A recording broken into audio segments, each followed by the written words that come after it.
Assalomu alaykum, hurmatli Uyg'uristonlik qarindoshlar. Assalomu alaykum. Uyg'uriston Ozodlik tashkilotining fidokor a'zolari.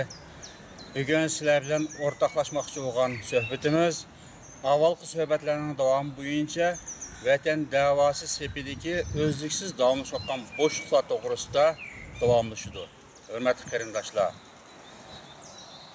2012-yil Yaponiyaning poytaxti Tokio shahrida chaqirilgan Dünya Uyghur Qurultayining 4-chi qatimliq umumiy yig'inidan keyin butun dunyoning ko'zi, butun dunyo axboroti, shundaqla vatan ichi siridagi Uyg'uristonliklarning diqqati Dünya Uyghur Qurultayining umumiy faoliyatlariga markazlashdi. Uyg'urlar bundan nihoyat çok ilhomlandi. Uyg'urlarni qo'llab, Uyg'uriston davosini qo'llab, yaqindan hamkorlashayotgan xalqaro tashkilotlar ve Amerika başçılık G'arb davlatlarimi Uyg'ur davosining bundan keyingi taraqqiyotiga boshqacha diqqat qilishga boshladi. Shuningdek, bu qurultayga sohibxonlik qilgan Yaponiya hukumati ve Yapon xalqimi alohida diqqat e'tibori bilan Uyg'ur masalasiga diqqatni markazlashtirdi ve bütün axborotlardan keng o'rin berdi. Afsus, qurultayning 4-chi qatim umumiy yig'inidan keyin bu muvaffaqiyatdan texmi foydalanib, bu muvaffaqiyatdan ilhomlanib, vatan davosini tashkiliy jihatdan va tashkilotning ichi sirtida texmi yaxshi bir pallaga ko'tarib, texmi yaxshi taraqqiyot bilan elib boradigan bir fursat hozirlangan chaqda nemishkidir tashkilotning ichidan shundaq bir kelishmaslik, ya'ni bir majra shakllik memnunsuzlik, tashkilotning ichidan bir memnunsuzlik o'tirg'i chiqishga boshladi. Albatta, tashkilotning ichi xotirjam, muntazam, yaxshi tartibga tushmaydi ekan, tashkilotning sirtida elib beriladigan xalqaro munosabatlar va tashkilotning sirtidagi barliq muhojir Uyg'urlarga tutilgan pozitsiya, muomala, shuningdek vatan ichidagi Uyg'ur qarindoshlarimizga ko'ngil biladigan ahvollarni albatta degandagidek yaxshi ro'naq topmaydi.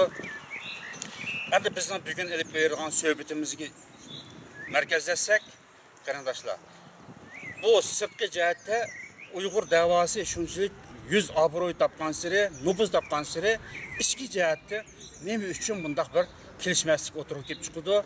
Oldingi qatimgi suhbatimizda aytgandek, 2007-yil Uyg'ur davosi yangi bir pallaga kirib, yangi bir qadam bilan xalqaro yuzlanishga boshlagan chaqda, shu chaqning o'zida tashkilotning ichida shundaq bir ig'ir kriz kelib chiqqan. Ardın 5 yıl o'tgandan keyin 2012-yili Yaponiyada chaqirilgan bu qurultaydan keyin yana bu kriz davomlashdi ve yangidan kriz paydo bo'lib, bu masalani hal qilishning o'zimi nihoyat ig'ir bir bosqichga qadam bosdi. Bugun shu nuqtada suhbatimizga qatnashayotgan Uyg'uriston Ozodlik tashkilotining raisi, Dünya Uyg'ur Qurultayining ichki ishlar komitetining mas'uli Osmancan bilan diqqatingizga bu suhbatni yana bir qadar yo'ritishga tirishimiz. Rahmat. Osmancan. Avval mushu endi o'zingiz qurultayga qatnashib, Yaponiya yig'iniga qatnashib, u yerdagi umumiy ahvolni ko'zingizdan ko'rib keldingiz. Siz qaytib o yig'in yaxshi muvaffaqiyatli o'tkazilib, saylov muvaffaqiyatli elib berilib, qaytib kelgandan keyin bir qancha oy ichida qurultayning ichida nuqtaliq bir qancha odamga qarata zarba berish boshlandi. Endi o'zingiz shu zarba berish obyektining biri bo'lganligi uchun buning tafsiliy jarayonlarini xalqimizga o'z og'zingiz bilan taqdim qilsangiz, bugungi suhbatimizning davomi shu nuqtada elib berildi. Rahmat diqqatingizga. Oldi bilan sizga ko'p rahmat. Assalomu alaykum Uyg'uristonlik vatandoshlar. Uyg'uriston Ozodlik tashkilotining fidokor a'zolari. Xuddi yuqorida siz aytib o'tgandek, 2012-yili 5-oyda Yaponiyaning Tokio shahrida ochilgan qurultayning zo'r, ya'ni siyosiy sahnalik keltirgan zo'r g'alabasidan keyin qurultayning ichidagi kelishmasliklarning to'satdan o'tirg'i chiqishi qandaqdir bu shu qatimliq Yaponiyada qurultayning g'alabalik echilishi bilan munosabatli bo'lib qolmasdan, balki buning tarixi bir qadar baldırgı sürüldü. Aldığınki qatimliq söhbətlərimizdə biz yürütdük. Yəni Rabia Qadir xanım Dünya Uyğur Qurultayının reisi olub, resmi xalqaradakı Uyğur davasının, yəni vətən davasının siyasi lideriga aylanğan gündən başlap Rabia Qadir xanımğa qurultayının içidən hem qurultayga təvə bolmagan qurultayının sirtidən dünyanın hər qaysı joylaridagi, yəni mundaq söylep aytganda Uyğur siyasi fəaliyyətçiləri nomidan, yəni ümumi cəhətdən bir xil üzlüksüz qarşılıqlar, üzlüksüz buzğunçuluqlar davamlaşıb gəldi.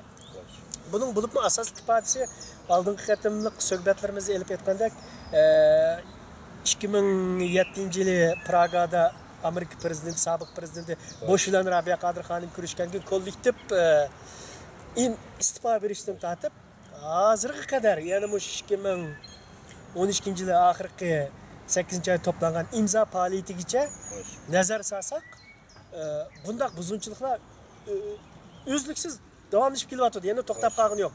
Bu bulubmu axirgi qitim, yəni bulubmu men 2012 yılı Yaponiyadagi qurultayning 4-chi qatimliq saylamida vazifa elib kelgandan keyin bulubmu bu zarbining tig'uchining, yəni şəxsən men başliq yana qurultayda boshqa yana bir qurultayning taftishi Nurmuhammad Ro'zaxon bor. Uning boshqa sirti yana bir ish qilishimiz bor. 4 adam qartilishining o'zi ilgir qatimliq suhbatimizni elib o'tdik. Bu qandaqdir asli mohiyat jihatdan bizga qartilgan to'sqinlik, ya'ni bizni qurultaydan tozalash, bizni yo'qotish olmasdan, ash Rabia Qadir xonimni qurultaydan uzil kesil chekindirish yoki palach alg'a tushirish strategiyasining davomlashishi bu. Aldığınki qatimliq söhbətlərimizdə etdik. Asli məqsəd qurultayda vazifadan, yəni 4-ci qatimliq qurultayda Rabia Qadir xanımni çoxum çekindirish idi. Bu nəsə qat'iy amalga oshmagandan keyin undan ilgirki kollektiv istifa berish orqali, to'xtamay suiqasd qilish orqali zeriktiramagan, yəni to'xtatamagan qurultayning raisligidan huquqini olib olamagan Rabia Qadir xonimninki qandaqdir bu qatim qaysi shaklda buni chekindirish oson bo'ldi degan bu narsani bular qaysi shaklda o'ylab chiqdi. Shuning bilan oldi bilan mushu Rabia Qadir xonimni uzil kesil qo'llab kelayotgan qurultay ichidagi ya'ni siyasi jihatdan bir qadar o'tkir siyasi rahbarlarga zarba berish ham qurultayning sirtidan Rabia Qadir xonimni qo'llab kelayotgan jamoat arboblari, siyasi faoliyatchilarga zarba berish, ya'ni umumiy jihatdan zodi shu Rabia Qadir xonimning da'vo beshi kelgandan keyingi muvaffaqiyatini Uyg'ur davosiga, vatan davosiga siyosiy muvaffaqiyatlar qatoriga kirgizgan kishilarning hammasiga bir xil zarba berish plani boshlangan-ku. Ya'ni zarbining shakli, o'rni, turi o'xshashmaydi. Ammo şəxsən bizga berilgan, yəni mənə berilgan bu zərbə yəni ochiq oshkora birinchi, ikkinchi atalmış jamoatning kayniga selish, uchinchi o'zi turayotgan tashkilotning ichida turib, o'zining lideriga arz etish, mundaq nihoyat murakkab bir tusni olgan. Ya'ni nihoyat ajoyib bir xil ya'ni sirliq bir tusni olgan shaklda o'tirg'i chiqdi. Ammo bu nima uchun bundaq o'tirg'i chiqdi desangiz, masalan, shu Yaponiyada yani Tokyo'da saylan bo'layotgan vaqtidan boshlabla oldingi 3 qatimli qurultayning xizmat dokladini bergan vaqtida bizning shu chaqdagi muavin qurultayning taftishi ilgari xizmatlarni doklad bergan vaqtida qurultayning ichidagi bir qism yetarsizliklarni, mayli siyosiyatdan bo'lsin, mayli moliya jihatdan bo'lsin, mayli tashkiliy jihatdan bo'lsin, bir qism yetarsizliklarni shu chaqdagi qurultayning vakili 115 kishiga o'tirib qo'ygan. Amaliyotda bu mushu mayli taftishni bo'lsin, mayli ichki ishlar komitetining nimasiga tayinlangan odamni bo'lsin, bu vazifadan chekindirishning o'zi shu chaqda ishlangan xizmatning natijasi, ya'ni shuning qartilgan zarba demoqchiman. Bu hozir gapingizdan qaraganda taftishniki bu zarba berish obyektiga kirgizilishidagi sabab shu Yaponiyada shu yig'in jarayonida, ya'ni yig'in boshlanishdan burun bergan dokladi to'g'riliq ya o ko'zgichilik qilib qolgan demakchi. Shu doklad berayotgan vaqtning uzdimi, dokladni to'liq o'qib oyog'ini tushirishga hatto yo'l qo'ymagan. Vaqting to'shdi, sen tushib ketdi. Endi buni masalan taftish o'zining shu qurultayning oldingi 2-3 yillik jarayondagi ba'zi yetarsizliklarni doklad qilish jarayonida bir qism kishilarning ko'ziga sig'may balkim düşmanlik mavqesida muomala qilgan bo'lishi mumkin. Ammo sizniki bu qurultaydan tozalanish sababingiz nima masalan? Sizin nima sababdan ko'zdan yiroq qildi? Faqat Rabiya Qodir xonimni izchil holda qo'llab kelayotganlik bir mavqedimi yoki qurultayning ichida siz ularniki chiqdakkan yoki bir ishlar bo'lganmi masalan yig'in ichilib bo'lgandan keyin qaytib vakillar qarshi o'zini yurtlariga taqab ketgandan keyin 2-3 oydan keyin boshlandi bu majra. Shunday. Qurultayning ichida balkim yig'ilida sizniki ba'zilarniki chiqdiga bir xap qilgan, ya'ni tutgan yerdan chiqmagan yeringiz bo'lgan masalan. Bu mesele hem de biraz etraflıkrak yurtuşuk doğru keldi. Çünkü bu işinki biraz tarihi var. Tarih var dediğimiz mesela 3. katımlık kurultaydı, yani Amerika'da açılgan kurultayının 3. katımlık umumi yığında Rabiya Qodir Xonim yani şu kurultay sayılımında yani bir kısım aşı dava hakiki kuyunduğun yani üzüne hakiki kollaydıgan bir kısım kişilerin dava sebebi kirişigi çoğu bir yol açıldı. Mesela şu çağdaki Nur Mehmet Musa Bey başka atep şu 3. kurultaydı vazife kurultaydı çekirgen. Onun başka yani iktisadi işlerine mesul kişiler değil. Yani mıdak qarasınız kurultayın içiga mesela ilgi xalımgan bir kısım kişiler 3. kurultayda kirgan şu. 3. kurultayda kirgan. Hem de bu narsa 4. katımlık kurultayga alganda texim avj aldı. Mesela 4. katımlık kengedi yani. Ma'lum bir guruhning sirtiga ichilib o'tgan kurultayning ichida ham yani teximi davani haqiqiy tushundigan siyosatni bir qator o'tkir odamlarning kirishiga yani shu chaqdagi kurultayga vakil bo'lib berayotgan vakillar yani keng bir fursat yani sharoit yaratib berdi. Bu sebepten ben şu çağdaki kurultaya katlaşıvatkan vekillerinki 114 kişinin 90%'ın artık kişinin avaz verişiyle İçki İşler Komutanı reisliğini aldım. Ama hem de İçki İşler Komutanı reislik vazifesinin ağalığımın üzü bu fakat bir reislik vazifesini tutup duruşamaz. Çünkü uyada bir vazife aldık diyen gap maksat hizmet kılış. Eğer vazifeni yapıp hizmet kılsak o vazifeni ağanın hiçbir yani milletke, davaga hiçbir faydası olmaydı. Biz yani şunda kalıp vatandan ayrılıp vatan millet için hizmet kılış imkaniyetimizde mişad bir amelga aşırış fursatımız yetip geldi. Hem de bir hizmet kılaylı. İlgirki kurultayının ötküzgen bulup olmuşu ilgirki yetersizlikleri, kemçilikleri muşu benim üstüm yüklengen hizmet arkalı kolumdan kağınını nizamname boyunca tüzüp mangaydayan iradı boyunca aldıdan nizamname boyunca hareket kılışka ben tırıştım. Bu digenim mesela şu kurultayının ki 4. katımlık kurultay içilişinin aldığı olsun. Kurultay içilvatkan mezgildi olsun. Kurultay içilip olgandan keyin olsun. Bizim kolumuzda bir birlik gelgen umum yani şu kurultayda hukuk ağan adamlar ortak işletilgan bir nizamname yokken. Yani bu diyen gap mesela şu 4. katımlık kurultay çakırılışı arasında yine birlik kelgan nizamname yo'q deydi. Birlik kelgan nizamname. O nizamname qanday birlik kelgan nizamname qanday qilib paç bu bir tarixiy material olmasa masalan bir tashkilotning nizamnomasi qanday birlik kelgan bir qancha odamning qo'lida bir qancha nusxasi bor degan gaplarni bor. Masalan birlik kelgan nizamnome yo'q deganim albatta qurultayning 4. qatimlik yilda bir nizamnomani ma'qullab chiqdi.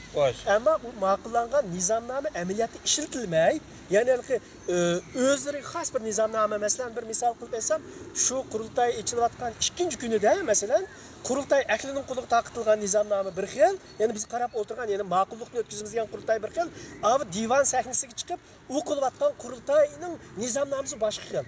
Vakillar hayron qoldi. "Voy, bu siz nima o'qiyapsiz?" debdi. Hozir shu birisi, yani qurultayning tayyorlik ko'mishga birisi, "Meni mushuni o'qiysa" deb topshirgan. Bu sizlarning qo'linglardagi nizamnomaga o'xshamamdi ekan deydi.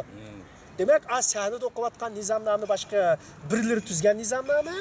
Kurultay aklının somkisidan çıkan nizamname, tayyorlik komitesi tuzgan nizamname mi? Yoki kurultayning ichiga başka bir vakil o'zining o'rniga muvofiqlashtirib tuzib akilgan nizamname. Bu belgilanmaydi. Demak, qarasangiz, mushu jarayonda naq maydon o'zi 3 xil nizamnome o'tirib chiqib qoldi. Bunun ichida hamda biz bir xil nizamnomani buni mukammal tuzuymiz deb shu nizamnomaning ustidan shunday qilib ko'p da'vatlash qilib, bir kun vaqt da'vatlash qilib ma'qullikni o'tkazgan bo'lsaqmi, ma'qullikni o'tkazgan qismi ma'qullangan nizamnomaga kirgizilmay, ya'ni aslidagi tayyorlik oldiga ko'n nusxasi qolgan gap. Shuning bilan bu masalan bir tashkilotni boshqarish, bir qurultayning ichidagi o'zimizning xizmatlarini prinsip boshqarish uchun bu nizomnomaning nihoyatda muhimligini bilgachga, ya'ni meni o'zimning vazifa doirasiga ish bo'lg'achqa, men oldi bilan birinchi shu qurultayga vakil bo'lib kelayotgan 114 odamning arxivini turg'izish. Hem qurultayning shu keyinchalik ma'qullangan nizomnomasini ishlatilmay tatmoq sebab qo'yib ma'qullangan nizomnomasida shu modda bo'lg'achqa, ya'ni o'rtaq ma'qullan. Men shu o'zimning shu vazifasini yurgizish uchun birinchi qatimliq telefon yig'indida qurultayning nizomnomasi shunday belgilangan ekan. Men shu qurultayga Yaponiyada vakil bo'lib kirgan 114 odamning arxivini turg'izaman dedim. Ya'ni meningki bundan keyingi 4 yillik xizmat plani mushu men 6 oyda 1 yilda emas, mush 4 yilda arxiv turg'izib kelar qatimli qurultayga sog' salomat bu odamlarning ichida kimlar qurultayga vakil bo'lib qatnashib tegishli odamlar.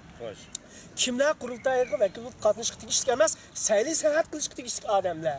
Bularning ichida kimlar siyosiy odamlar, kimlar bularning ichida bir ma'lum bir o'ylamaga yerdan qo'shilib qolgan odamlar. Buni aniqlab, ben buni 1 oylik 2 oylik vazifa emas, 4 yillik vazifa qilib oldim. Amaliyotda bu nihoyat muhim bir narsadir. Chunki bu millatning taqdirini belgilaydigan vatan ichi sirtidagi va da'vo tashkilotlarining birdan-bir vakili deydigan bir o'rindagi odamlarning arxivini qurultayda turg'izmaslik yoki o'tmishini bu odamlarning bilmay bu qurultayning ichi xuddi qo'ysilagan qotanga o'xshash kim xolis kirib, kim xolis chiqadigan bunday bir o'ringa aylanib qolishning o'zi ilgari xalqimizni nihoyat azoblantirgan.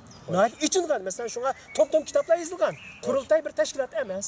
Qurultayda mundaq chiqib aytganda bir tashkiliy sistema, tashkiliy prinsip yo'q deb bekor chiqqan narsa emas. Endi bu xalqimizning umidini 4-qatimli qurultaydan keyin Yaponiyada qo'l keltirgan g'alabasini texmo mustahkamlab menish uchun bu ishni mukammal bir tarafdan boshlash kerakligini men his qilib, shu chaqda o'zimniki arxiv turg'izish planini o'tirib qo'ygan.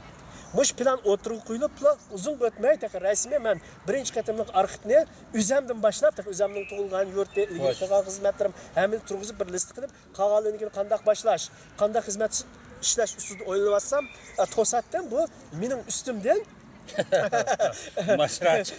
qurultayning ichidagi odamlardan Rabiya Qodir xonimga jamoatni agashtirib nima to'planibdi? İmza toplanıp vazifadan qaldırış kerakligi toplanıbdı. Endi bunda qarasangiz, bunun sirliq tarafi var. Sirliq tarafi var deganim, men ishni arxivdan boshlayman dedim. Xo'sh. Bu chunki menga berilgan huquq. Bu huquqni men xizmat qilish orqali bu huquqning kuchini yoki bu xalq bergan huquqni ijro qilishim kerak. Xo'sh. Unda qolgandan endi bular o'yladim, agar bu ichki ishlar komiteti hammamizning arxivini turg'izib chiqsa, bu odamlarning arxivlarini turg'izish birsinchidan qiyin. Uzun mezgilga shundaqdimi? Hamon bir kun bu odamlarning siyosiy arxiv ko'rinishi oshkorlanib chiqargan narsa bu. Bu siyosiy ko'rinish oshkorlanib chiqib qolsa, bundan keyingi da'voda yoki bundan keyingi siyosiy faoliyatlarimizda biz balkim o'tirib ko'rinib qolib, laylab qilishimiz mumkin. Mushuni vaqtida ujuqtirib o'tish uchun bu odamning arxiv turg'izishini oldini olish kerak degan bir yerdan buyruq tushdimi? Masalan, bu imzo to'plashga sabab bo'layotgan narsa. Ondan boshqa men keyingi xizmatlarimda ana davomli qurultayning yig'ini bir 2 qatim yig'in, keyin bir 2-3 qatim yig'in qatnashdim. Birinchi qatim qurultayningki Myunxenda ochilgan yig'ini qatnashgan vaqtida Munixdagi yig'iniga bir 7-8 odam qatnashdik. Ijroiya komitetining yig'inida qatnashdik, ammo ijroiya komiteti vazifasi yo'q, tashkilotning vazifasi yo'q, bir 2 odam kirib o'ltirdi qurultayning ichida. Shu yig'inda. Bosh qurultayning ishxonasida o'tirishadi. Shu Myunxenda bo'layotgan narsa. Men dedim-ki shu chaqda, "Hey, bu ijroiya komitetining yig'ini deb aytyapmiz. Nima uchun ijroiya komiteti birinchidan vazifasi yo'q, hech qanday huquq yo'q odam buni ichiga kirib o'ltirdi. Va shu odam bayadi dedim, kesib. Xo'sh. Bu halqi chaqchaq qiladigan, odatdagi ko'ngil xush qilib o'ynaydigan bizning bu mashrab zal emas. Yoki to'y zal emas. Hamma odam kelib o'ltirib yig'in qatnashib bo'lgan. Siz hozir ijroiya komitetining yig'ini ochimiz deb uqtirish qilding. Biz keldik. Bu odamlar nima uchun kirdi? Birinchisi, ikkinchisi bu yig'in ijroiya komitetining yig'ini bo'lmaydi. Bir yer 7 odamning oshgan yig'ini dunyoning boshqa joylarida ijroiya komitetining odamlar qatnashib, tegishli odamlar to'liq qatnashib, 3 dan 2 vakildan ortiq vakil qatnashgan vaqtida elingan qaror andin kuchga ega bo'ladi. Bu yerda o'tirganlarimizning soni 3 dan 2 vakilga to'shmaymiz, 3 dan 1 ga to'shmaymiz. Uni qanday qilmoqchi? Qurultay ijroiya komitetining yig'ini ochdik deb qurultayning ijroiya komitetining qarori qilib raisga tasdiqlatmoqchi. Men shuning bilan, "Hay, bu bo'lmaydi bu ish." dedim. Ikkinchi qatimliq bir yig'inda bizning raisimiz shu chaqda raisimiz Rabiya Qodir xonim qurultayning ijroiya komitetining yig'iniga o'zining qatnashish orzusi bo'lganligi uchun yig'inni kechiktirdik deb oldin belgilangan vaqtni ilgari keyin qilyapti-da. Biz masalan bir yig'in qatnashish uchun mayli telefon yig'ini bo'lsin, mayli konkret naq maydon yig'ini bo'lsin, herhalde ish o'rnimizdan oldingi narsalarimizni planlab qilamiz. Yani ruxsat so'rab kelamiz. Birisi bu nimaninki o yig'in vaqtining egiz pas qilinishi. Onundaki yeni bir qiziqarli Qurultay raisi Rabia Qadirxonning bu yig'in qatnash arzusi bor ekan. Bu Qurultay raisi Rabia Qadirxonning ijroiya komiteti yig'ini qatnash arzusi bor yo'qligi emas. Qurultayning nizomnomasi shundoq borki, 22-maddasida agar Qurultay ijroiya komitetining yig'ini ochilsa, ochilishdan burun oldindan Qurultayning raisi Rabia Qadirxonning tasdiqladi. Qurultay raisi Rabia Qadirxonim tasdiqlagandan keyin andin ijroiya komitetining yig'ini ochildi deb bir modda bor. Bu nima deganlik bu? Xonimning qatnashish niyati bor ekan. Shuni biz bir kun keyinlik surdik. Bu niyat masalasi emas, prinsip masalasi bu. Chunki xonim tasdiqlasa ochalaymiz bu yig'inni. Xonim tasdiqlamasa bu yig'inni ochamaymiz dedim. Ya'ni bu kuchga ega emas. Chunki Qurultay raisining xabari yo'q bu yig'in, bu yerda kuchga emas. Degandan keyin undaq bo'lsa bu masala ham murakkablashib ketdi deb anondan keyin o'tmish kuchidi bular. Ya'ni keyingi qatimliq yig'inda masalan shu chaqda Azatlık web saytida Qurultayning ichida Xitoyning jasus va degan gap bor ekan. Bu masalaga siz Qurultayningki ichki ishlar komiteti mudiri bo'lish salohiyatingiz bilan javob berishingiz kerak dedi. Degandan keyin men dedim, "Hey," dedim. Bu men hozir Yaponiyada Qurultayningki ichki ishlar komitetining vazifasini olib kelgan bir odam. Men Qurultayning ichki ishlarining komitetining raisi. Men yeni çatalki vatan davasının içki işleri mesul bir insan emas. Yani çatalki bütün Uygurluğun içki işleri mesul bir insan emas. Benim konkret vazifem Qurultayning içki işleri mesul. Bu azatlık torbiti deyimiz, yeni başka torbet deyimiz, qandaqlı torbit olsun, bu Qurultayga mensup olmagan ijtimoiy siyasi torbetler var. Çatalda nurgun. Endi bu çataldaki Qurultayga mensup olmagan meyli siyasi torbet olsun, meyli başka torbet olsun, bunu Qurultayning hukuk dairesini paylaşıp durup başkurman deyişinin özü Qurultay nizamnaması qilib dedim. Nerede Qurultayninki nizamnamasida Qurultayga tava olmagan tashkilotlarning yoki Qurultayga tava olmagan shaxslarning boshqurayotgan web saytlarini, fikrini, idisini kontrol qilamiz degan narsa nerede bor dedim men. Bu ilgari bu bundaq bir ikki qatimliq xafitchilik, masalan, ba'zilarni kitob yozdi deb sirti Qurultayga hech bir munosabat yo'q odamning yozgan kitoblarına kirib, Qurultayning ichida o'ltirib, tanqid qilib, ularga javob berishni istaydigan bunday ishlar bo'lib ketgan. Men yo'q, men Qurultayning ichida vazifam olgan vaqtlarda. Demak, mening Qurultayning ichiga kirgandan keyin ishlagan ash Qurultayning nizomnomasi bo'yicha ishlagan kaskin xizmatlarim, demak, bularningki nizomnomiga bo'ysunmay odatlangan odatiga baştaqlık, yani o'ynaganning o'rnida, qo'lning uchida, to'y to'kinning ishini qilgandek qilib ketayotgan bu narsa birisi ularning xizmat odatiga yoqmaydi. Ya'ni ilgari shunday xizmat qilgan ekan. Ikkinchisi, endi ularga yoqmaydi degan taqdirdimi, ammo mening qilmoqchi bo'lgan ishim haqiqatan Qurultayning siyosiy taqdiri bilan munosabatlanadi. Muhim ish-ku. Qal'aning ostidan lahm uyib kirdiganlarga fursat bermaslik masalan. Oldingi suhbatlarimizda qisman deb o'tdik. Da'vo sepiga yushirinib kirdiganlarga yo'l qo'ymaslik masalan, buzg'unchilarga.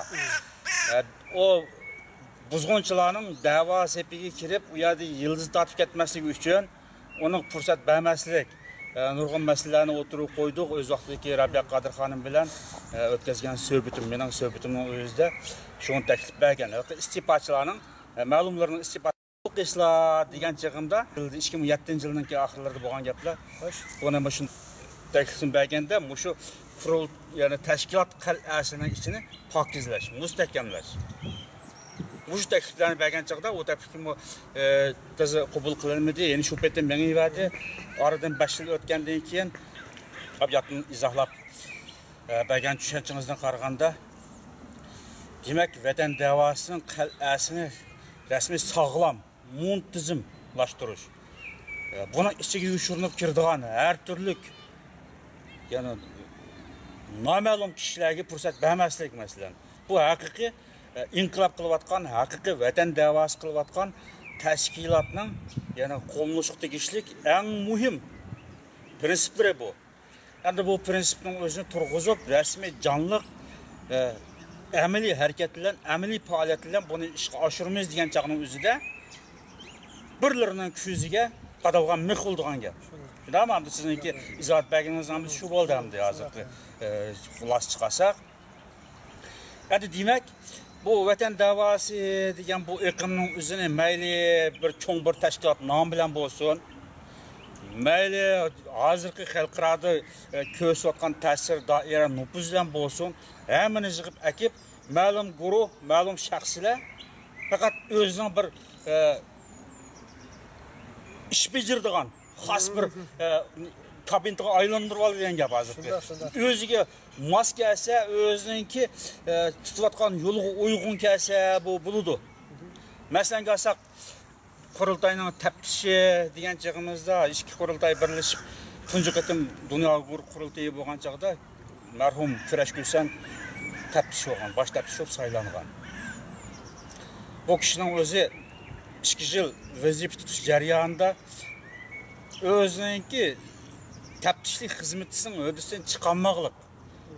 Ama dal qurultayning nizomnomasi shu vaqtda belgilangan nizomnoma bo'yicha men bu xizmatni qilaman degan, ama qolash olib turibdi. Hech nima qilolmay oxirida qurultayning ichidagi vazifali xodimlar bo'lsin, mayli donliq rahbarlar bo'lsin, bularning ustidan ham qurultayniki umumiy tashkiliy xarakteri jihatdan bo'lsin, saqlanayotgan 51 xatolik, hem qasddan xatolik, hem savallik bilan bo'layotgan xatolik, zodi qat'iy tuzatmasi bo'lmaydigan, o'zgartmasi bo'lmaydigan, xotim berilmasi bo'lmaydigan darajadagi 51 moddalik xatolikni tuzib chiqqan.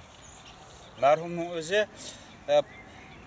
şu 2. qatimliq Dunyo Uyg'ur qurultayining umumiy saylam yig'inida dokladni o'tirib qo'yman deb tayyorlayotgan chog'ning o'zida bu kishiningki juriga bardoshlik berolmadi.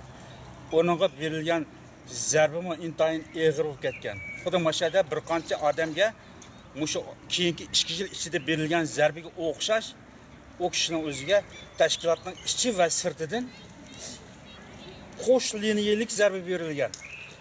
Onun dardlarini bildiganlar mushu mumkinda bor. Hozirgi qurultayning ichida vazifa olib xizmat qilayotganlar to'xtamay onun bilan telefonlashib, uning dardini tingishganlar bor.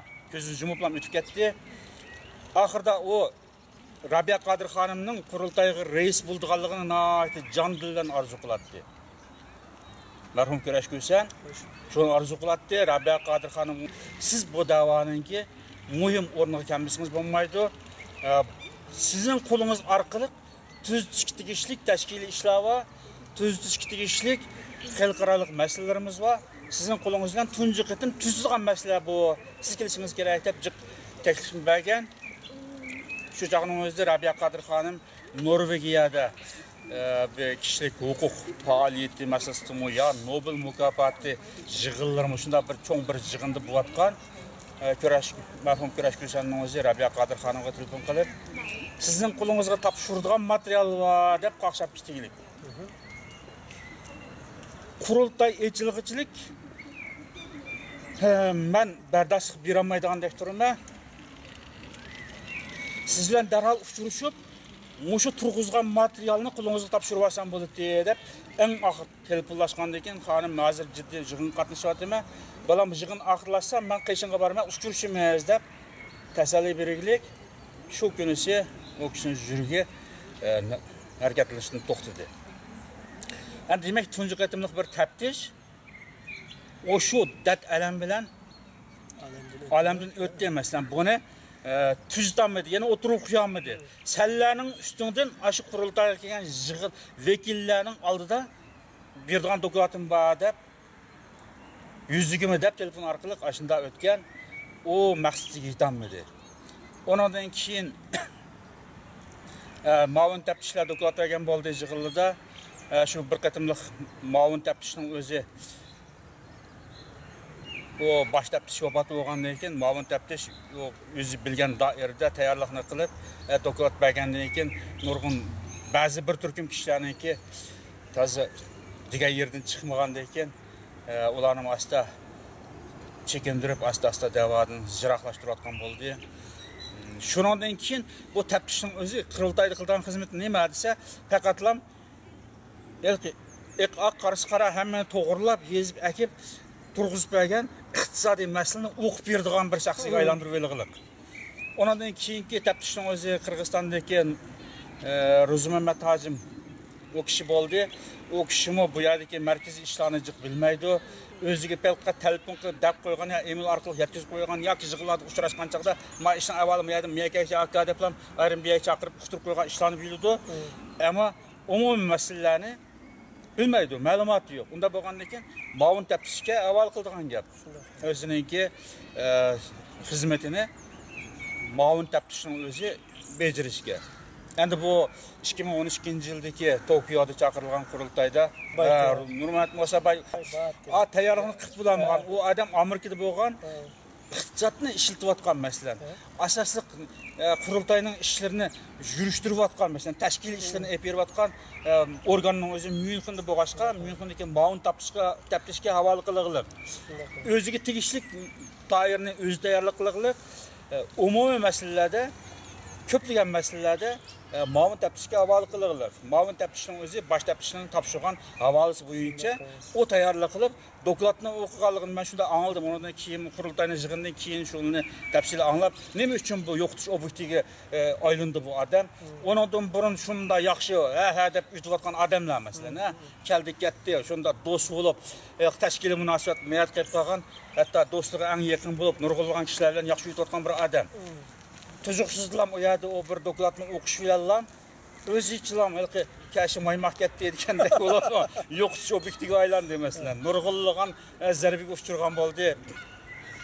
Demak, bu yerning o'zida bir yig'inchoqlab bir xulosaga kelsak, ya'ni bu qurultayning ichidagi taftish komiteti bilan ichki ishlar komitetiningki mas'ullarining bundoq bir yo'qotish obyektiga aylanishi, zarba berish obyektiga aylanishi, hatto Myunxen shahrida erkin azada bir Uyg'ur shaklida yashash erkinligidan mutlaqo mahrum qilib shunda tadqiq qilish doirasiga darajasiga berib kelishi qandaqdir bularninki qurultayning ichida majra chiqarish emas. Ya'ni ashunda o'qitdi. Bu ikki odam qurultayning ichiga yana suqunib kelib, qurultayning ichiga suqunib kelib, qurultayni xotirjam tashkiliy jihatdan xotirjam mang'il qo'ymay to'sqinlik paydo qilyapti deb sirtqa shunda o'qtiruvlik. Myunxendagi jamoatlarga va boshqa dunyoning har qaysi joylaridagi Uyg'urlarga va tashkiliy faoliyat qiladigan qurultayga tashkil jihatdan munosib va kishilarga email orqali, telefon orqali bularni sesitib ma'lumot yetkazishda bular qurultayning ichiga suqunib kirib, bu qurultayni rivojlanib yaxshi mingishiga daxl tarziyat tuzatadi. Shunga bularni tozlamasa olmaydi. Deydigan aşındaq bir batman bilan bir umumiy jamoat fikri, kollektiv fikri paydo qilib, o jamoat fikrini saxta bo'lib chiqdi-ku oxirida. Saxta fikr. Buni ko'pchilik bilmaydi. Ozsondagi shu vaqtdagi Sharqiy Turkiston Yevropa Birligining rahbariy hay'at xodimlarining ichida bir qancha bilir ekan. Ya'ni shu bosh taftish bilan ichki ishlar komitetining raisi bo'lgan ishkanlarni sizni tozalab chiqarib etishni bildiganlar bor ekan. Menga aytdi. Nima uchun shundaq sizlar bizning tashkilotimizga, ya'ni Uyg'uriston ozodlik tashkilotiga qarshi, bu ozodlik to'rbetiga qarshi, bu yerdagi Germaniya Uyg'ur maktabi deb aytilgan bu kollektiv nomidagi bu maktabga qarshi shunda imzo qo'yibsizlar. Nima uchun bu harakatni qildinglar deb men alayda shu materialni ko'tarib bordim oldiga. Ishkisining oldiga borgandan keyin har ikkilisi dedi. Ayrim ko'rishdim. Ular deyishi bizga uqtirilgan chaqda bizning raisimiz ya ba'zan kishilar bizga uqtirgan chaqda yana olaman degandek. Mush ikki shaxsi qurultayni yomon qalayimxon qilib aytib bordi. Bu davoni rasmiy taraqqiyotiga to'sqinlik qilib, bular bir yomon oqibat keltirib chiqa qolsa, shunga bularni tozmasak bo'lmaydi ekan. Buni tozalab etish uchun mush Myunxendagi jamoatning fikri lozim bo'lib qolibdi degan bo'lgandan keyin, buningga biz unda olsa mush qurultayni yaxshilab ayna. Rabia Qodir xonimningki ish faoliyatligining bular daxl tarz qilyapti degandan keyin motarpi jinglasib ketgan, tarozni besib ketgan gap. Agar bular Rabia Qodir xonimning xotirjam bir harakat qilishga daxl tarzi yetkazgan bo'lsa, bularni tashkilotdan chekindirishga biz bir kishilik aslimizni qo'shmasak bo'lmaydi-ku deb biz olaydi buni majburiyat bilib aktivlar imzo qo'ydik. Degandan keyin men aytdim. Bu Sharq Turkiston Yevropa Birligining masalasi emas. Qurultayning ichidagi tashkiliy masalani hal qilish. Bir kimlarni qurultayning ichidan tozalab chiqarib etish, bir kimlarni vazifasini chekindirish yo almashtirish bu Sharq Turkiston Yevropa Birligi tashkilotining ishi emas, ham Myunxendagi Uyg'ur jamoatlarining ishi emas. Bu qurultayning o'zining tashkiliy apparatining ichidagi ish. Qurultayning ichida ijroiy komitetining mancha nafar a'zosi va qurultayningki 100 qancha vakili va bu shu doiraning ichida hal qilinadigan masala. Buni sizlar nima ish qilib o'zingizning vazifa doirasida bo'lmagan narsaga siz aktiv aralashtiringlar. Nima ish qilib aktiv to'p qo'shib bu faoliyatni biz yaxshi olib boramiz deb buni kuch qo'shsizlar. Degandan o biz uqmaydi ekan-da bu odamlar masalan bilmaydi ekan. O'zining tashkil vazifasi nima, Uyg'ur jamoatlarining qiladigan vazifasi nima, qurultayning tashkiliy vazifasi nima? Uqmaydi ekan odamlar, uqmagandan keyin uqmabmiz endi bizga shtaq degandan keyin biz endi yaxshi ish qilaylik deb qildik, Abdurahimjon Xabomizlar deb qarab o'tirdi. Ba'zilar bilmaydi ekan. Shu Sharq Turkiston Yevropa Birligining ichidagi hay'at xodimlarining ichida bilmaydiganlar bor ekan. Nimaga imzo qo'yayotganligini. Bizning bir yaxshi ish qilamiz, yaxshi bir faoliyat qilmoqchi Rabiya Qodir xonimga va Dunyo Uyg'ur qurultayiningki rahbari hay'atiga yo'llaydigan bir taklif bor.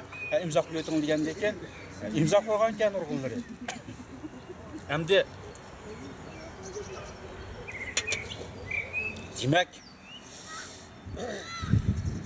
bu tashkilotning ichida qurultayning ichida oldingi suhbatlarimizda deb o'tdik. Aniqlashga tegishli masala bor. Masala yo'q emas, masala og'ir. Masalan, qurultayning ichidagi maxfiyatlik oshkorlanib ketgan yerlar bor.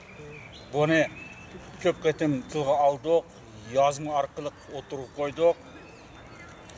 Mayli 2004-yilda dastlabki chaqirilgan qurultayning bo'lsin, mayli 2006-yildagi qurultayning yig'inlarida bo'lsin, nihoyatda muhim masala shuridan sirtqa chiqib ketaylik. Qurultayning ichida shunday bir shuri bor. Bu shura bu qal'aning ostiga aytilgan bu kanalning o'zi qurultayning ichida shunday fursat yaratib berayotgan kishilarning qo'li bilan bo'layotgan ishlar yuz berayotgan bu fojialar.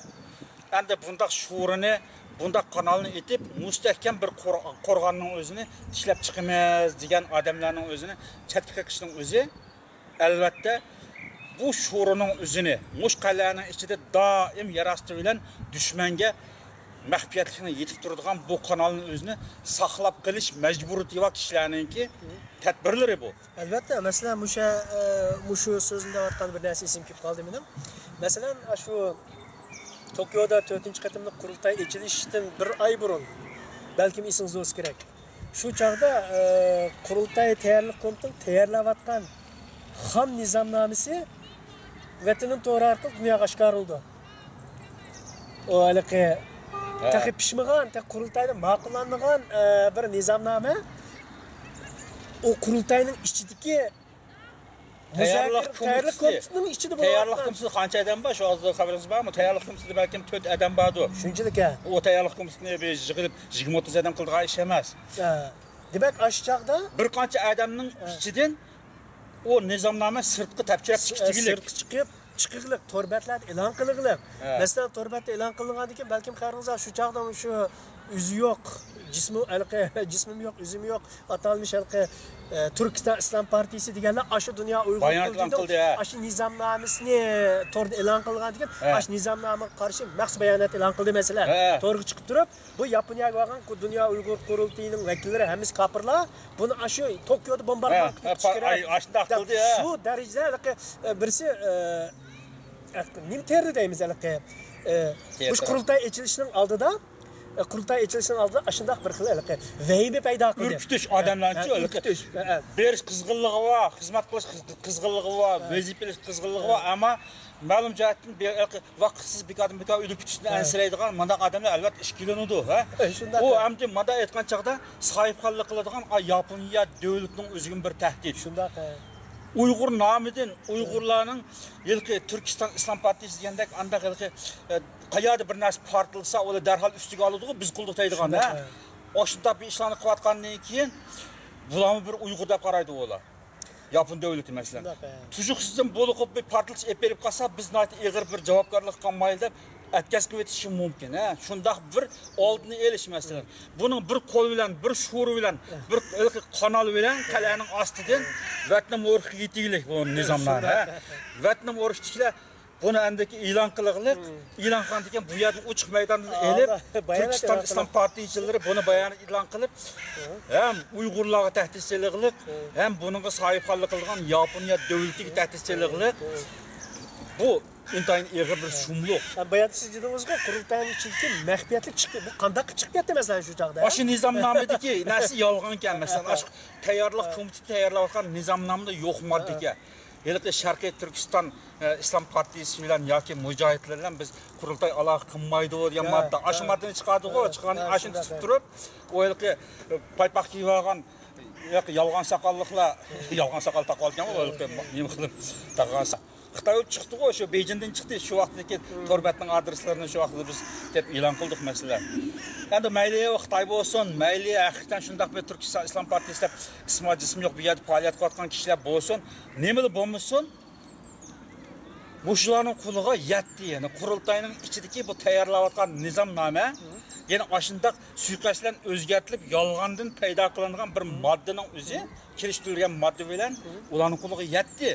Yani shundaq qurultayning oldini olish uchun, Yaponiyada chaqirilishining oldini olish uchun bir qitim yana bir tadbir qo'llandi.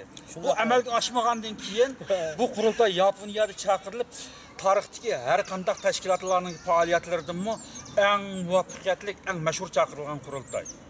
Ben akşamı bir qitim izlab ko'rib baqdim. Yaponiyadagi shu 4-navbatlik qurultayning yig'ini jarayonida dunyoga axborot, dunyoga e'lon qilingan axborot yig'ini degan faoliyatni bir qitim ko'rib chiqdim. Shu muxbirlarning qarang, dunyo muxbirlari, ashada ko'z ashada. Shunda muvaffaqiyatli chaqirilgandan keyin chaqirilib bo'lgandan keyin andikan bularningki pachiqqa urib aqstayli degan yeni bir taktika bilan bular A plan ishga oshmagan chaqda B plan bilan ma'amala deydi-ku, B plan ishga soldi bular. Mesela qanday olmasa mesela kurultay içilishdan burun şu kurultayda 4-qatamli kurultayda Rabia Qadirxonning rais bo'lishga aynan shunday nizomnomani ishqorlab turib andaq ismi va jismi yo'q tashkilotlar chiqib bayonot e'lon qilish orqali har xil usulda to'sqinlik qilib baqdi, ha? O reallik aylanma, yani o yig'in Yaponiyada muvaffaqiyatli geçildi. To yig'in içilish jarayonidagi to'sqinliklarni demaysiz. Masalan, hozir bu shu Tanyoq nizomnoma, qurultay nizomnomasi gapni endi qilib qilganda bir vatanni ozod qiladigan bir davlatni mustaqil qilgan bir tashkilotning nizomnomasi nizomnoma emas. Ana shu nizomnomidimi taxim shu nizomnomani bir mukammalroq bir nizomnoma qilish jarayoni bo'lib o'tgan kurashdiga ajoyib eg'ir. Masalan, bir nizomnoma deganda bir bo'lib o'tgan tashkilotlarning tarixi yozilganda shu chog'dagi tasdiqni o'tkazayotgan nizomnomaning 2-moddasida Dunyo Uyg'ur qurultayini manchinchili Yevropa Myunxenda qurilgan Dunyo Uyg'ur yoshlari qurultayi bilan andan keyin Sharq Turkiston Uyg'uriston milliy qurultayi birlashib vujudga chiqargan siyosiy tashkilot deb bunda bir modda tuzildi. Bu bunda qarshi ismi modda, ammo cümlenin shakli o'zi u bir tarix. Endi buni nima ish qistirib qo'ysa, sansak vaqt soat kelib bu bundaq arqa tarafini o'ylasangiz, mush qurultay agar muvaffaqiyatli echilib bo'lgandan keyin agar buni yana oldin to'samsa, qurultayni vaqtida taq deb nizomnoma bo'yicha. Chunki bu qurultayni burun biz ikkimiz qurgan, ikki bilim katib deb dunyo Uyg'ur ajishgatdi, yoki afufkilar ajib biz urushib qoldik yo'q demakchi. Elqi dunyo siyosati nomi chiqqan Dunyo Uyg'ur qurultayini tokkid ishga parchilib deb biz mayzig mangimiz Dunyo Uyg'ur yoshlar qurultayi ayizda mangdigini yana boshqa bir qurultay deb ishga parchalash uchun oldin ola tayyorlab qo'ygan bir modda bu. Ben shunda qarshida moddani chiqarib o'tish kerak. Mana bu tarix bu. Tarixni moddaga amal qilish tegishli tuzum bo'lish kerak dedim. Va shu gapni uzun talashdik. Uningdan boshqa yana bir qiziqarli yeri odamning aqliga yetmaydigan. Bu Dunyo Uyg'ur qurultayi bir siyosiy tashkilot, ya'ni o'z taqdirini o'zi belgilagan Tunis usullari bilan Uyg'uriston xalqining mustaqilligini oldimizda nima davron solayotgan bir tashkilot. Afg'onistonda yoki Pokistonda Dunyo Uyg'ur qurultayi muavirasini turg'izimiz deb turibdi. Ya, manda. Hey! Naq tuzaqqa dasab bilish ya. Yo'q, dushmandan ket, esqo'gan qalpig'ini o'zi olib kiyib olish degan gap mavju. Bu nima degan gap dedim, bu Afg'onistonda, Pokistonda qurultayning muavir raisini turg'isi nimandaqchiq muavir rais dedim men masalan. Ashinchilik demisiniz tushunmaydi-ki ular. Yo, u yerdimi bizning Uyg'ur mujohidlarimiz, Uyg'urga vakil qilgan odamlar, Pokistonda bir Uyg'ur bizning maktabi bor ekan, ashda yali bor. Chuqum aşağıda bir qurultay rais turg'izishimiz kerak dedi. Yani şahsen men o'zimning qattiq qarshi turishimdan u moddiy kirmay qolib qoldi. Bo'lmasa hatta Pokistonda bir tan qurultayga muavir rais tiklab qo'ydi bular. O'ylab baqqan. Endi bu mani misol qilishim, bu qurultay jarayonida bo'layotgan to'sqinliklar. Yani ijilish jarayonida amalla shu nizomnoma orqali yana bir narsa orqali qurultayni ya muvaffaqiyat etilski nizomnomasi orqali qilib ketish. Masalan, shu ikkinchi qatimli qurultaydan bayatda siz halqi marhum Kurash Kusanning muavin taftishiningki gapini biroz qistirib o'tkatdingiz. Men shu ikkinchi qatimli qurultaydan batdim. Shu ikkinchi qatimli qurultayning taftishi bergan bir dokladida hozirroq bir gap bo'lmasdan. Aşı gapga bir taftish og'dirildi. Qanday gapi bo'lsa shunda esim turdi. Maliyada asosan xiyonat yo'q dedi. Xiyonat yo'q desak bo'ladi o'ra vaqtida. Yani asosan xiyonat yo'q deb qo'ydi. Masalan, bu degan gap asosan xiyonat yo'q degan ma'lum bir jihat xiyonat bor degan gap chiqdi.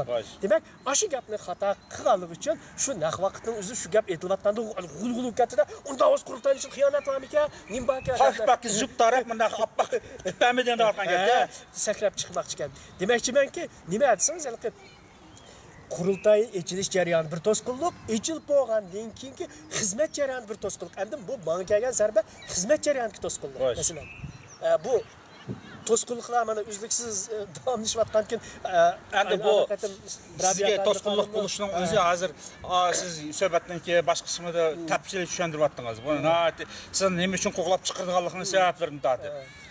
Agar bu qal'aning o'zi o'shundoq ma'lum bir guruhdan tashkillanib, ash guruhdan tarkib tepib, bularning olqinda doim bu davoni mushta tutib turadigan bir strategiya bo'lgan bo'lsa, u sizning u yerda mumkin emas. Sizga o'rin bo'lish mumkin emas.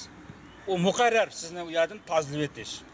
Mesela ameliyatda mashta oldi hozir masalan qurultayninki ichida rasmiy qaror olib, mening qurultayninki ichki ishlar komitetining raisligidan elib tashlagan bir narsa yo'q.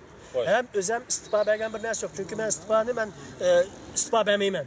Çünkü ben bu hukukunu bergenken bu hizmeti kılman. Yani 5. katımda qurultay açılgıça. Ama ben istifa bermeymen, hizmetimni kılman da mükemmel tursam mı? Ama qurultayın içindeki ma'lum bir adamlar bunu bir işki adam kılıyordu. Artık adam kılmaydı. Hemen qurultayın içindeki adam bildi. Qurultayının tor bitidiki qurultay içinde vazifesi var kişiler tizimligidan beni bir üçürü yutuptu. Qarasam hozir ismim yo'qdir. Mana bu shuning o'zi ham qurultaychilik eng cho'ng boshboshliqlik. Masalan, kim qaysi odamga, ya'ni qaysi qurultay qanday vaqtda bir odam ismini xohlagancha o'chirib o'tish huquqini, xohlagancha kirgizib qo'yish huquqini berdi. Bular nimandaq qilqi cho'ng yurakli, qat yurakli bilan qiladi. Demak, bizda qurultayninki ishlarini nizomnoma bo'yicha ichki ishlarni boshqargan, nizomnoma taftish qilgan odamlarni hamma faoliyatga tushirgan ekan, biz qurultaychilar o'zbek o'zxon yashab, bu qurultayni o'zimizning tavaligi, o'zimizning gruppasi bo'yicha yapmanmaymiz deganlikning bir belgisi. Ama buningga aman bir kuni, ya'ni tarix oldi javob berdi. Bu masalan eng cho'ng siyosiy suiqasdchi bu. Chunki 114 nafar Uyg'uriston xalqining muajiratga vakillarininki o'rtaq tayinlangan bir komitetning mudirini qurultay hech qanday qaror chiqarmay turib, bir ishki qurultayning ichida vazifasi var, bir ishki odamning maslahatlashib o'chirib o'tishning o'zi bu tarixiy kelgisi javob berdi buning. Agar bu tashkilotning o'zi ismiga loyiq haqiqatan Uyg'urning tashkiloti bo'lib, Uyg'urning da'vosi uchun xizmat qilgan tashkilot bo'lsa, birinchi bo'lib bu qal'aningki o'lini va ichini qurilmasini pokiz tutish kerak. Buni pokiz tutishga kuch chiqaradigan, tirishadigan odamlarni o'zlariningki fikr eqimiga, o'zlarining ko'z qarashiga, o'zlarining talab muddaolariga uyg'un kelmaydigan kishilar bo'lsa-mu, buningga o'rin berish kerak. Hammasi voy ma Ahmad ahli davası ahlidan bidan turib, ya bu qariqasi qaril deydigan moda eqim bilan bo'lsa, bu xatolikdan saqlanib bo'lmaydi. Masalan, hech bo'lmaganda o'zi tutib menvatqa yo'lga azroq muxolifatchilik fikrini yurakka o'tirib qo'ya oladigan odamlarga o'rin bergan chaqda bu tashkilotning o'zini rasmiy, haqiqiy sog'lom bir tashkilot qilib, ichki jihatdan qurilmasini yaxshilab etmangil bo'ladi. Buni doim qirqib, tozalab, to'mat chaplab, bo'hton chaplab jamoat fikir to'plab, tashkilot ichida o shoyki to'plab, bunda 40 muamel deydi ekan. Bunda odamlarning o'zi birinchi o'zi stil jihatdan, siyosiy stil jihatdan da'voga sodiq emas, da'voga uyg'un emas. Bunda kishilarning o'zi da'voga keltirilgan ziyni nihoyat cho'ng bo'ladi. Kelgusidagi da'vo tarixiga qoldiradigan to'sqinliklari, ziyonkashlik nihoyat ig'ir bo'ladi. Endi bunda burungi bir qancha suhbatlarimizda ma'lum masalalar ustida fikr elib bordik. Bugungi suhbatimizda konkret masala o'tirib qo'yildi. Keyingi suhbatlarda inshaalloh yana muhim temalarni da'voga loyiq, mushu da'voninki tashkiliy qurilmasini o'ngshashga, sog'lomlashtirishga, mukammallashtirishga, texmi qanot yaygan, texmi keng doirada da'vo ahllarining o'z ichiga oladigan bir qurilma qilib qurib chiqish uchun yana doim shunday suhbatlarni olib berishimiz kerak. Buningga sal qarashga bo'lmaydi. Bugun bayatı yağı oturup koygan meselelerinin o'zi hakikaten pek muhim meseleler. Qal'aning ostidan bir yo'chiqni echib qo'yib, doim bu kanaldan maxfiyatlikni doim sirtga chiqarib turgan bundaq bir hodisa bilan bu da'vo mangmaydi, mangsimi ham yana shu oxir bardigan yeri nima desangiz mag'lubiyat. Oxir bardigan yeri bir yerga berib, muhim bir xalqlik payt kelgan chaqda mag'lubiyatlar oxirlashadi. Xudo oldin qatam Yasuqqa boshlab qolgandek ishlar.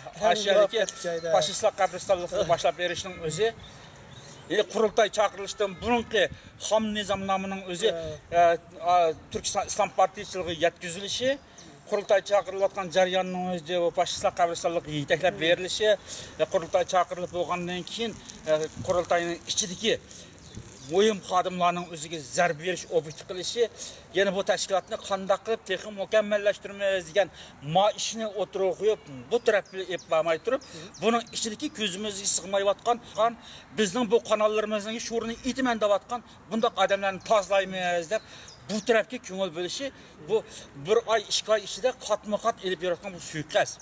Buni yo'l qo'ymaslik kerak. Endi fikrimizmi oxirlashib qoldi, ya'ni suhbat vaqt munosabati bilan oxirlash bosqichiga kelib qoldi.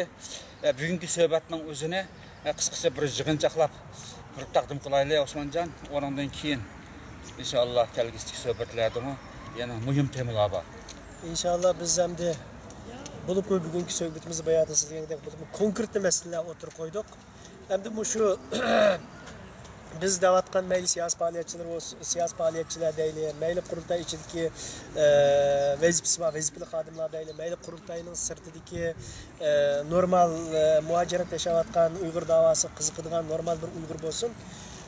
Hazırki muşu kurultayının muşu dereceli siyasi cihatın muşunda qiliq. Sirk qarasınız da g'alib qilayotganlik qilgan bilan ichki tashkil qurilma jihatdan faoliyat chalg'i tushishining o'zi, ya'ni o'sha ichida bo'layotgan to'sqinlik, buzg'unliklarni nurg'unlagan kishilarimizning bilmaganlikdan bo'lgan-ku bu.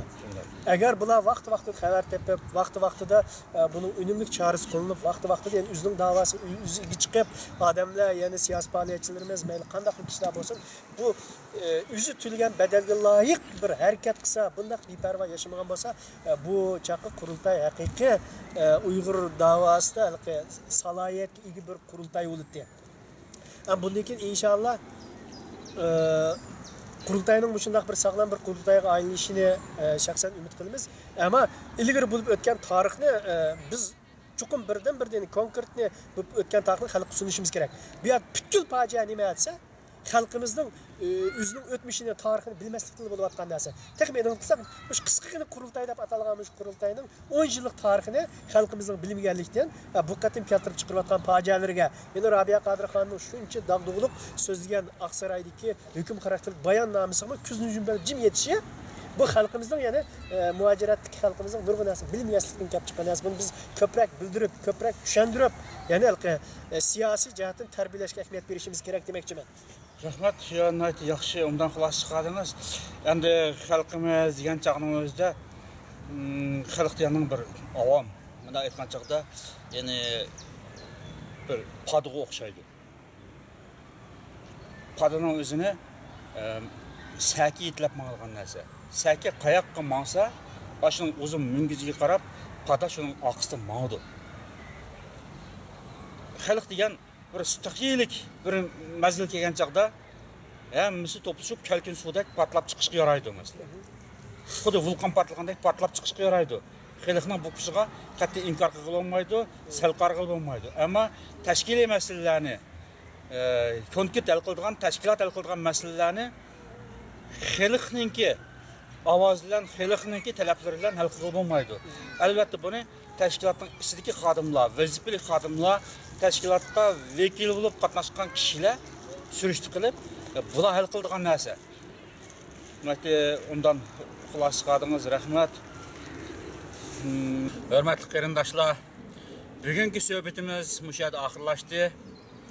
Qarindaşlar, biz oturuq qo'yib o'tgan 1 soatlik bu söhbətning o'zi bir qancha yillik tarixiy musofada vatan da'vosi qurilmasi, vatan davosiga mas'ul bo'lgan bir tashkilotning besib o'tgan musofirlari. Hörmətli qarindaşlar, bu ishlarga sal qarmayli, bu masalaga sal qarmayli. Her qaysi yurtdagi, her qaysi davlatdagi Dünya Uyg'ur qurultayiga vakil saylab evatgan yerlik tashkilotlar va shu tashkilotga a'zo aktiv qarindoshlar o'zinglar evatgan vakildan surishchi qilinglar. Qurultayning markaziy komiteti, qurultayning ishxonalari qanday holatga ketib yetibdi, surishchi qilib bu masalalarga ko'z yummasdan, bu masalalarga beparvo qaramasdan o'zinglar saylab yo'lga solgan vakillardan surishchi qilib, o'zinglarning fikrini, ommaviy fikrini vakillar orqali qurultayning raisiga yo'llanglar. Buni albatta o'ngshashga tegishli nurg'un masalalar bor va bu masalalarni bunda tashlab qo'ysak bo'lmaydi. Hurmatli qarindoshlar, diqqatingizga rahmat. Allohga omonat.